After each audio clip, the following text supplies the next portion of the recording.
Halo rekan-rekan semua, kita bertemu kembali di channel YouTube saya, Januari Sihotang. Sebuah channel YouTube yang fokus di bidang ilmu hukum, dunia kampus, dan juga dunia literasi. Dalam video kali ini, saya akan membahas 5 hal yang harus Anda hindari atau tidak boleh Anda lakukan ketika menulis skripsi. Apa kelima hal tersebut? Nah, terlebih dahulu silakan di subscribe channel saya, kemudian di like, ditonton video-video saya, di share, supaya channel ini semakin berkembang dan bermanfaat bagi Anda, bagi saya, dan bagi kita semua. Kembali ke yang tadi, ada 5 hal yang tidak boleh Anda lakukan atau harus Anda hindari ketika menulis skripsi. Nah, kelima hal ini sama-sama penting, bahkan yang paling terakhir nanti itu terkesan sepele, tapi sebenarnya itu dampaknya luar biasa. Oleh karena itu silakan simak video ini dari awal sampai akhir. Kita masuk yang pertama teman-teman.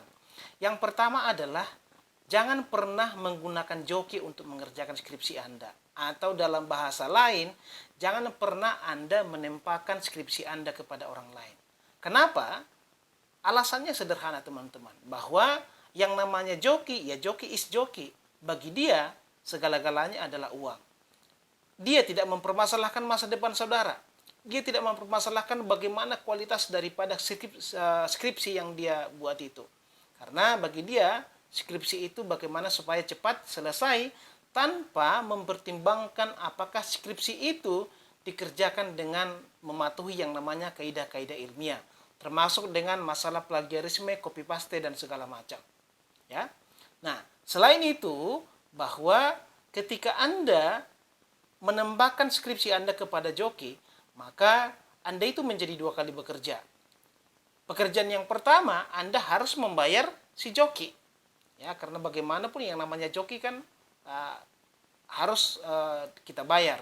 Kemudian yang kedua, bahwa ketika Anda akan menghadapi ujian skripsi, ya di beberapa universitas itu kan ujian skripsi terbagi atas 3. Yang pertama itu ada seminar proposal, ada seminar hasil, dan juga ada seminar meja hijau atau di beberapa kampus disebut dengan pendadaran.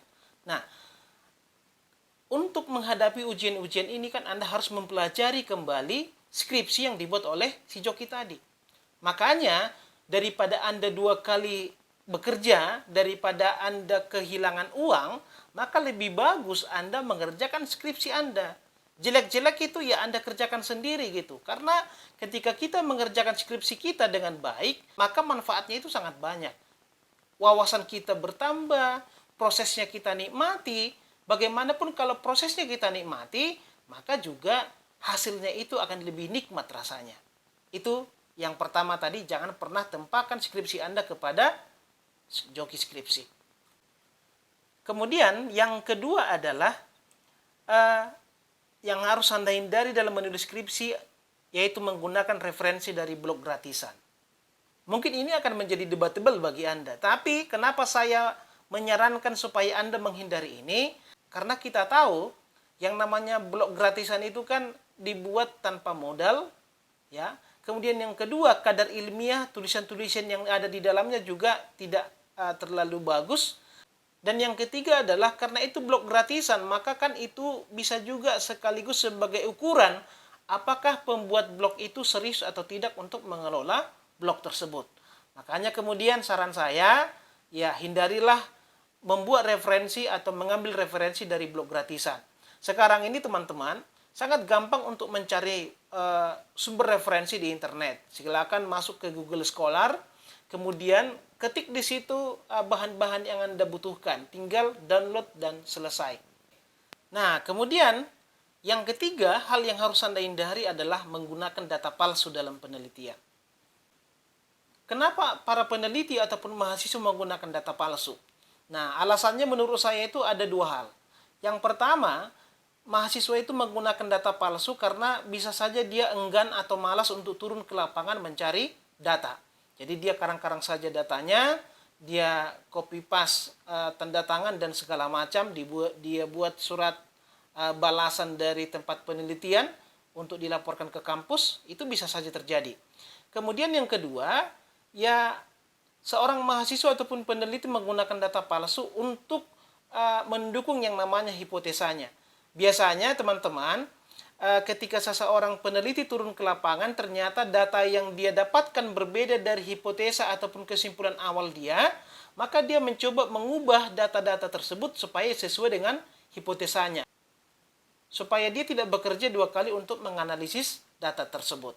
Nah, Anda harus waspada bahwa di era digital sekarang, di era internet sekarang, setiap yang namanya karya tulis ilmiah, yaitu skripsi, tesis, dan disertasi, itu dicantumkan atau dimasukkan oleh universitas di repositori ataupun di website kampus. Artinya, setiap penelitian yang kita lakukan, itu akan gampang atau mudah diakses oleh publik. Nah, coba bayangkan teman-teman, kalau misalnya suatu saat data-data palsu tadi kemudian dibaca oleh orang-orang yang terkait dengan data palsu tersebut. Misalnya Anda melakukan wawancara ke satu daerah dan di skripsi Anda itu Anda mengatakan melakukan wawancara dengan kepala desa A misalnya.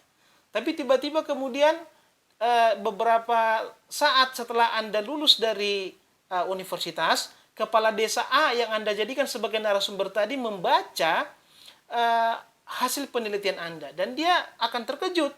Kok bisa muncul hasil penelitian seperti ini padahal dia merasa bahwa Anda tidak pernah mewawancarainya. Maka dia bisa saja untuk protes ya. Itu mungkin dia akan protes ke kampus atau mempertanyakan kepada Anda. Atau bahkan misalnya kalau hasil penelitian Anda itu merugikan dia, Anda bisa saja digugat oleh si kepala desa ataupun narasumber Anda tadi. Ataupun data palsu yang Anda buat di dalam skripsi Anda. Makanya hati-hati teman-teman. Poin keempat yang harus Anda hindari dalam menulis skripsi adalah melakukan tindakan plagiarisme ataupun memplagiat karya orang lain. Secara sederhana teman-teman, bahwa yang namanya plagiat itu adalah mengambil karya orang lain dan mengaku itu menjadi karya kita. Atau mengambil karya orang lain tanpa mencantumkan referensinya. Nah, plagiat ini bisa dikategorikan dalam beberapa hal. Bisa saja misalnya plagiat secara keseluruhan atau plagiat sebagian. Nah, kasus plagiat seperti ini paling banyak terjadi di mahasiswa kita. Karena ya saya tidak tahu apa alasannya kenapa mahasiswa itu paling suka plagiat.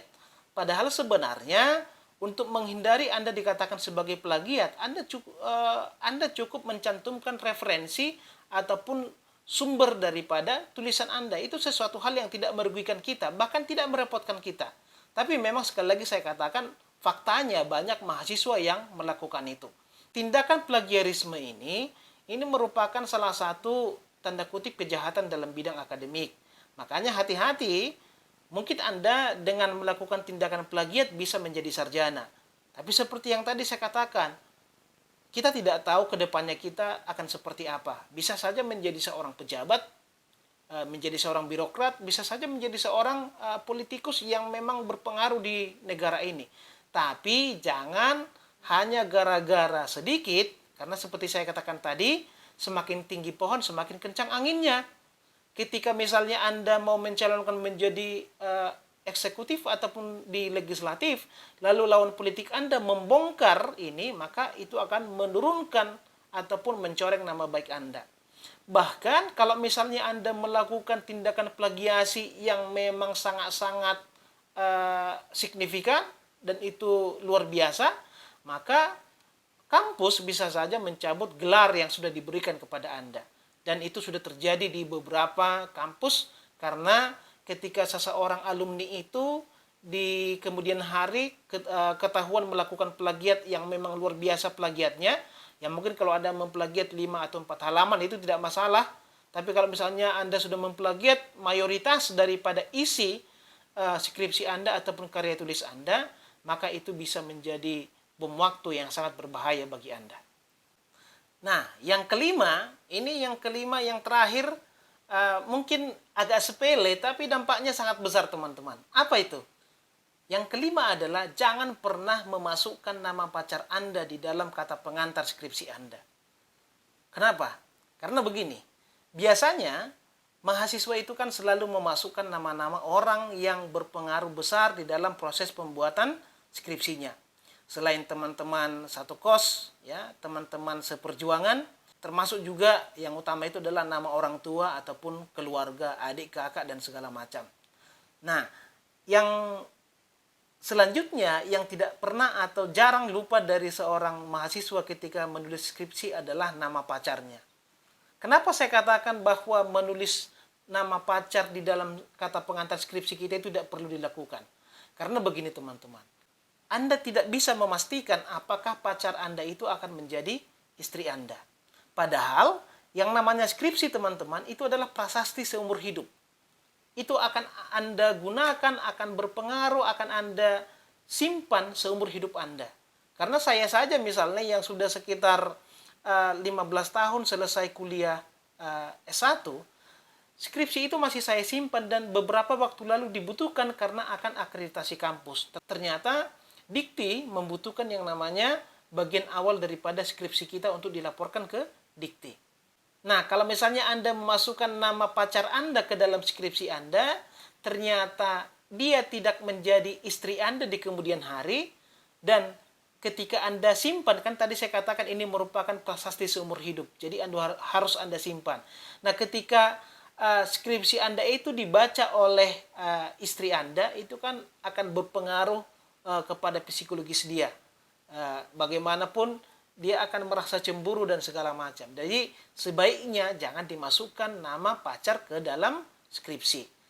Dan cukup masukkan saja nama orang tua, nama saudara-saudara, nama teman-teman yang dekat, dan juga nama-nama dosen yang berpengaruh di dalam skripsi Anda. Jadi saya rasa itu saja. Nah, itulah teman-teman 5 hal yang harus Anda hindari atau tidak boleh Anda lakukan di dalam menulis skripsi. Oke teman-teman, saya rasa demikian video saya, 5 hal yang harus Anda hindari ketika menulis skripsi.